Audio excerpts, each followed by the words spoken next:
নমস্কার, প্রণতি রান্নাঘরে আরেকটি ভিডিওতে সকলকে স্বাগত। কোনো রকম হাতের কাছে অ্যারেঞ্জমেন্ট ছাড়াই ঝটপট চিকেন পকোড়া বানিয়ে ফেলেছিলাম সবার অনুরোধে। তো নিয়েছিলাম চিকেন, তার মধ্যে 3টে ডিম ফাটিয়ে দিয়ে ভালো করে মেখে নেব।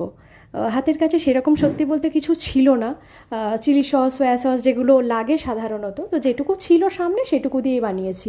দিয়ে দিয়েছি এখানে চাট মশলা আর গোলমরিচের গুঁড়ো, সমস্ত কিছু আবার একসাথে লবণ দিয়ে লঙ্কার গুঁড়ো দিয়ে ভালোভাবে মেখে নিয়েছি চিকেনটার সঙ্গে। তারপরে সেটার মধ্যে দিয়ে দিয়েছি পরিমাণ মতো আদা রসুনের পেস্ট। আদা রসুনের পেস্টটা দিয়ে সেটাকেও চিকেনের সঙ্গে ভালো করে মেখে নেব। তারপরে দেব অ্যারারুট এবং ময়দা, দুটোই হাফ হাফ মানে সম পরিমাণ দিয়েছি।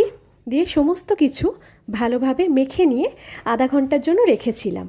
তারপর কড়াইতে তেল গরম করে তেলটা বেশ ভালোভাবে গরম হয়ে যেতে তার মধ্যে দিয়ে দিয়েছি পকোড়াগুলো, একটা একটা করে ছেড়ে একদম লাল লাল করে ভেজে তুলে নিতে হবে।